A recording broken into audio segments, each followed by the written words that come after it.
जय जय श्री सीताराम। जय जय श्री सीताराम। जय जय श्री सीताराम।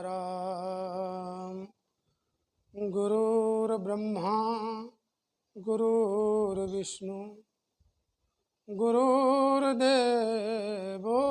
महेश्वरः गुरु साक्षात् परब्रह्म तस्मै श्री गुरुवे नमः। तस्मै श्री गुरुवे नमः। ध्यानमूलं गुरुमूर्तिं पूजामूलं गुरुर्पदं मंत्रमूलं गुरुर्वाक्यं मोक्षमूलं गुरुर्कृपा। श्री गुरुदेव भगवान की जय। श्री सच्चिदानंद भगवान की जय। श्री सियावर रामचंद्र जी की जय। श्री राम शरणं समस्त जगतां रामं विना का गति रामेण प्रतिहन्यते कलिमलं रामाय कार्यं नमः। रामात् त्रस्यति कालभीमभुजगो रामस्य सर्वे बसे रामे भक्तिरखण्डिता भवतु मे राम त्वमेवाश्रयः। जय जय श्री सीताराम। सभी प्रियजनों और भगवान के सभी भक्तों, हमारे सभी इष्ट मित्रों और सभी बंधु बांधवों को हमारी तरफ से शुभकामनाएं हैं। और हम अच्छे भले खासे हैं और भगवान से प्रार्थना करते हैं कि आप सब भी अच्छे भले होंगे और आपके परिवार भी सकुशल होंगे।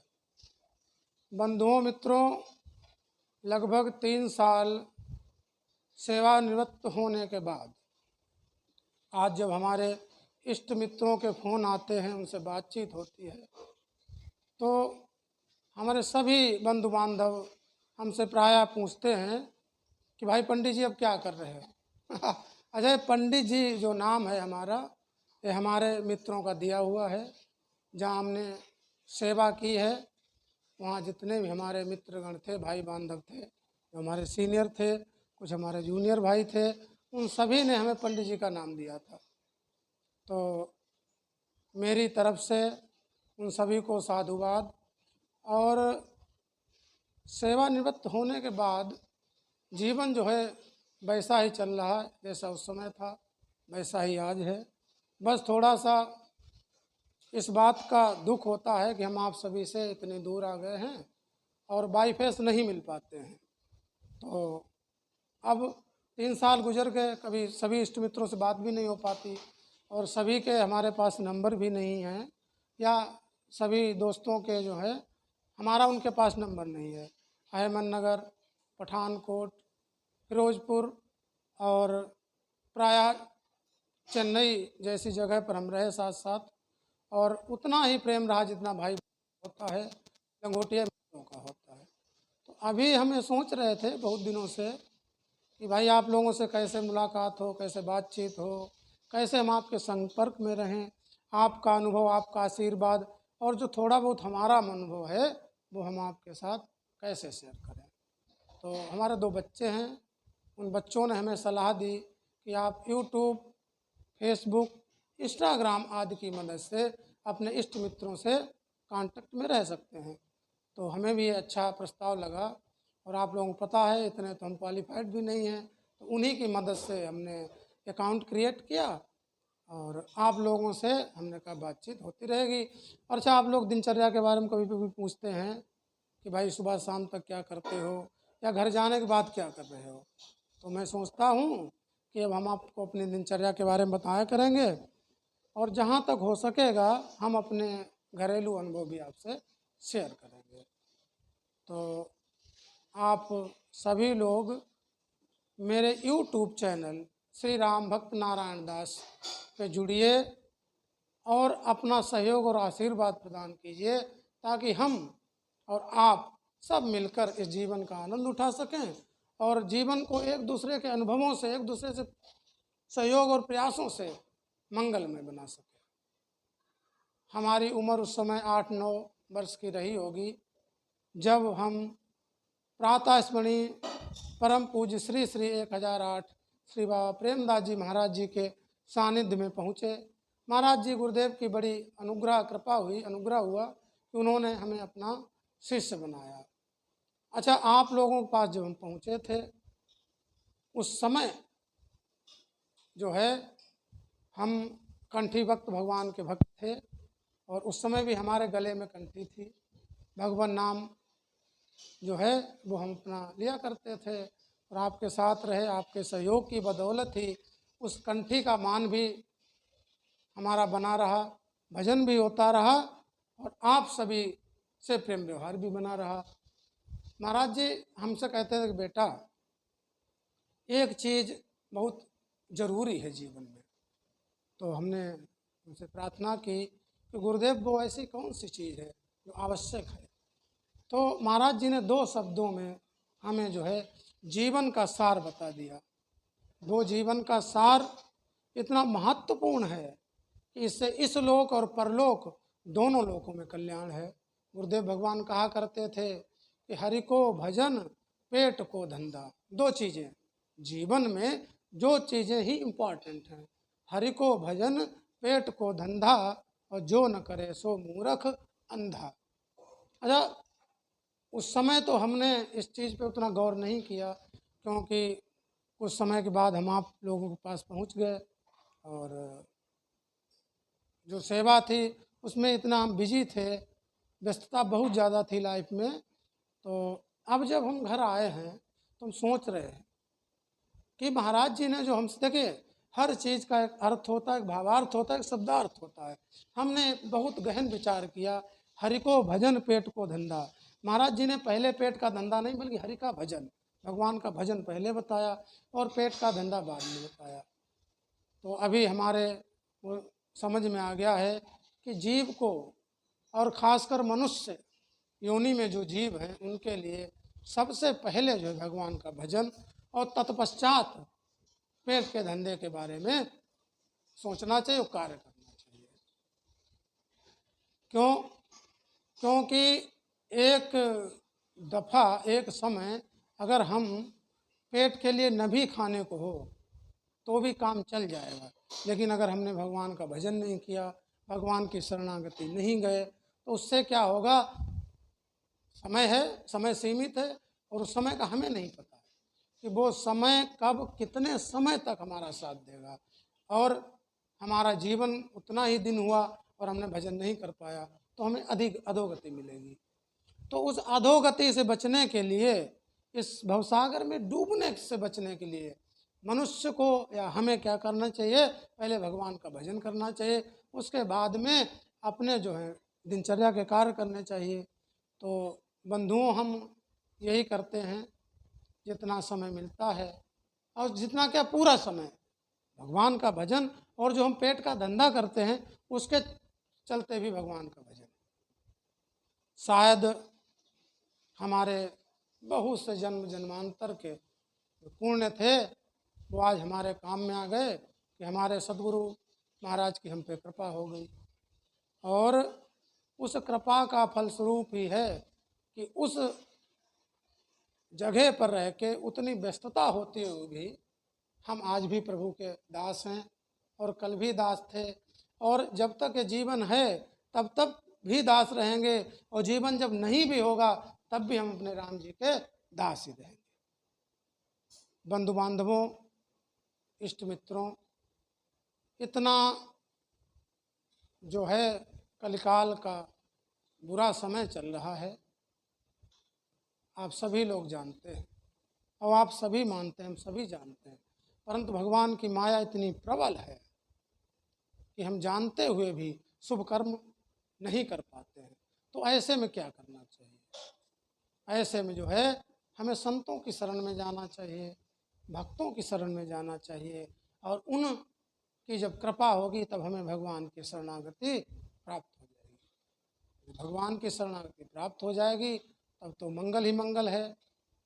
और हमारे भोले बाबा ने एक बहुत ही श्री रामचरितमानस के अंदर चौपाई कही है।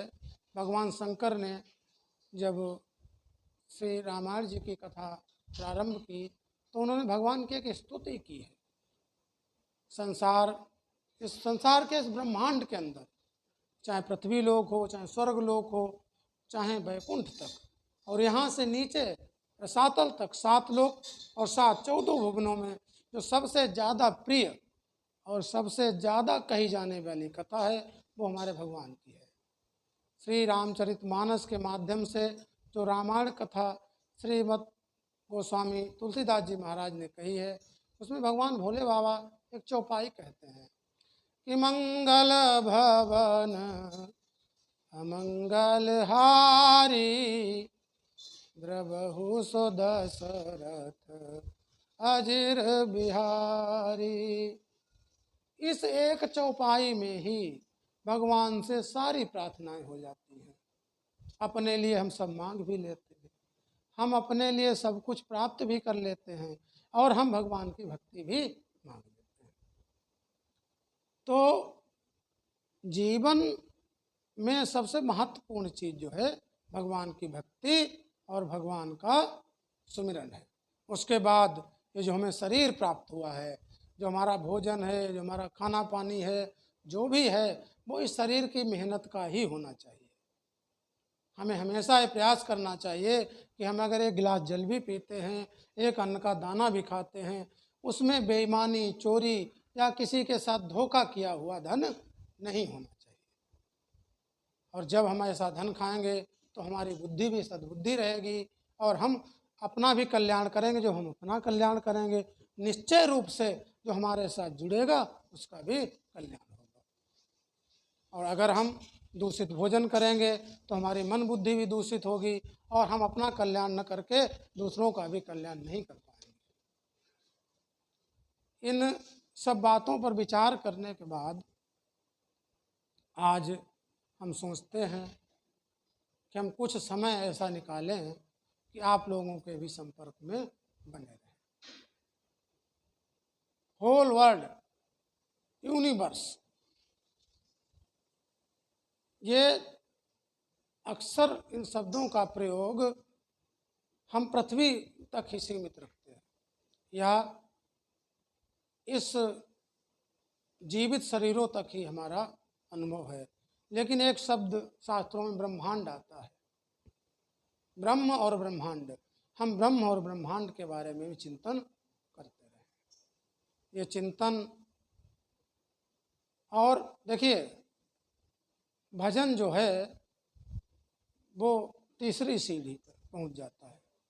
पहले चिंतन करो, पहले चिंतन करो कि संसार क्या है, हम क्या हैं, हमारी सद्गति होगी, अधोगति होगी, हमें क्या करना चाहिए, क्या नहीं करना चाहिए, क्या हमारे लिए करने योग्य है, क्या न करने योग्य है। फिर मनन करो कि इन चीज़ों से बचा कैसे जाए। और चिंतन और मनन के बाद जब आप जिस निष्कर्ष पर निकलेंगे वो है भगवान का भजन। भगवान भोलेनाथ फिर कहते हैं कि उमा कहूँ और मैं अनुभव अपना, सत हरि भजन जगत सब सपना। तो इस भजन से ही जो है हमारा कल्याण हो सकता है। अब आप ये सोचेंगे कि भाई हम तो घर गृहस्थी में हैं, हमें अपने बच्चे भी पालने हैं, पत्नी का भी भरण पोषण करना है, जो हमने पशु पाल रखे उनका भी करना, गांव समाज है, या हम किसी विभाग में सर्विस करते हैं, सेवा दे रहे हैं, उसका भी करना। देखिए भजन के लिए कोई भी चीज़ भजन में बाधा नहीं बन सकती है। ये हमारा अपना अनुभव है।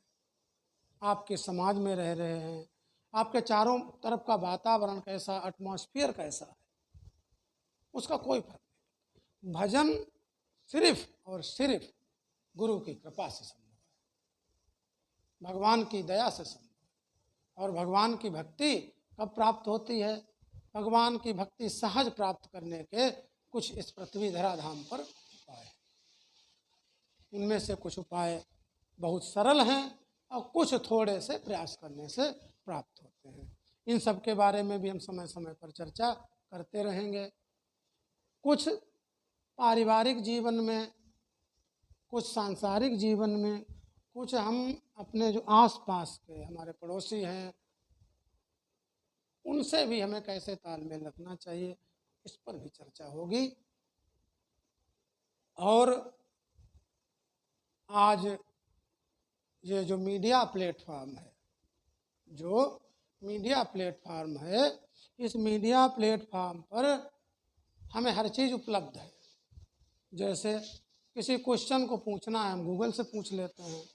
किसी के हमें प्रवचन सुनने हैं, भजन सुनने हैं, यूट्यूब, फेसबुक, इंस्टाग्राम आदि से हम अच्छे अच्छे संतों के दर्शन भी कर पाते हैं, उनका सत्संग भी कर पाते हैं। लेकिन इसमें एक बहुत सावधानी बरतने वाली बात है। सावधानी क्या है? जैसे प्रेम और मोह दो चीज़ें अलग अलग हैं। प्रेम अमृत है जो अमृत को प्रदान करता है, मोह जहर है। अगर आपको अपने बच्चे, अपने परिवार, अपने पड़ोसी, अपने जानवरों से अगर मोह हो जाए तो आप उनके लिए जहर पिलाने वाला काम कर रहे हैं। और आपको अगर प्रेम है तो आप उनको अमृत प्रदान कर रहे हैं। अब मोह और प्रेम में अंतर कितना है, हम इस पर भी चर्चा करेंगे। आगे आने वाले समय में भगवान की कृपा हम कुछ जो हमें अपने गुरुजनों से, संतों से और शास्त्रों से हमें जो भी थोड़ा प्रसाद प्राप्त हुआ है, हम आपको भी उसमें से थोड़ा थोड़ा हिस्सा प्रदान करेंगे। तो अब आप जो है समय निकालकर अपने छोटे बड़े भाई का जो है सहयोग करें और आप अपने अनुभव हमें आशीर्वाद स्वरूप प्रदान करें और हमारे अनुभव जो थोड़े बहुत हैं वो सेवा के रूप में आप स्वीकार करें। इस प्रकार क्या होगा कि जब तक हमारा जीवन है इस संसार में, हम आप एक दूसरे से जुड़े रहेंगे, एक दूसरे से हमारा जैसा प्रेम व्यवहार था वैसा बना रहेगा। कोई आज उत्तर प्रदेश में है, कोई हमारा साथी जम्मू कश्मीर में है, कोई केरला तक है, कोई कहीं है महाराष्ट्र में है, बिहार में है, उड़ीसा में है, राजस्थान में है और तमिलनाडु, कर्नाटक, केरला, हमारे जो हैं मित्रगण पूरे देश में हैं। और जो हमारे भाई बांधव हैं, जब हमारा संबंध उस ब्रह्म से और ब्रह्मांड से होता है तो हर योनि में हमारे अपने हैं, हर लोक में हमारे अपने हैं, हर आयाम में हमारे अपने हैं। क्यों? ऐसा इसलिए है कि ये समस्त संसार जो है वो भगवत स्वरूप है। गोस्वामी बाबा कहते हैं कि सिया राम और मैं सब जग जानी, करहूँ प्रणाम जोर जुग पानी। ब्रह्म ही, मेरे प्रभु श्री राम ही अनेकानेक रूपों में माया का पर्दा ओढ़ के अनेकानेक प्रकार की लीलाएं कर रहे हैं। तो हमारा हर किसी से संबंध है, सब हमारे हैं, हम सब में हैं और सब हम में हैं, यानी सब ईश्वर में और सब एक दूसरे में समाये हुए। संसार की कोई भी वस्तु, कोई भी चीज़ जो है आपसे अलग नहीं, हमसे अलग नहीं, क्यों? जो हम प्रभु के हैं और सब कुछ है प्रभु का है। आने वाले समय में कलयुग का इतना प्रचंड प्रभाव है कि सत्य जो है असत्य से ढक दिया जाएगा। आज भी आप लोग देख रहे हैं कि सत्य को असत्य से बहुत से लोगों ने ढक रखा है, जिनसे हम उम्मीद करते हैं कि हमारे कल्याण की बातें बताएंगे, हमारे उत्थान की बातें बताएंगे। वो लोभ बस, ईर्ष्या बस या राजनीति बस हमें हमारे पतन की रास्ताएं बता देते हैं। और हम सांसारिक जीवन में इतने व्यस्त हैं कि हम पता नहीं कर पाते हैं कौन सी चीज़ हमारे कल्याण के लिए है और किससे हमारा विनाश होगा। हम इन पे भी चर्चा करेंगे। और कल से क्या अभी से हम आप सभी लोगों से जुड़े रहेंगे, कुछ अपने क्रियाकलाप, कुछ अपनी दिनचर्या और कुछ अपने प्रेमी जनों से भी आपकी समय समय पर मुलाकात करवाएंगे। अच्छा, एक ख़ास बात है कि अभी हम सभी ने पृथ्वीवासियों ने और अनेकानेक लोकवासियों ने जो है श्री कृष्ण जन्माष्टमी का पावन पर्व मनाया और सभी ने भगवान का जो है आशीर्वाद प्राप्त किया और अपनी अपनी क्षमता के अनुसार, अपनी अपनी सामर्थ्य के अनुसार सभी ने भगवान की जो है सेवा पूजा की।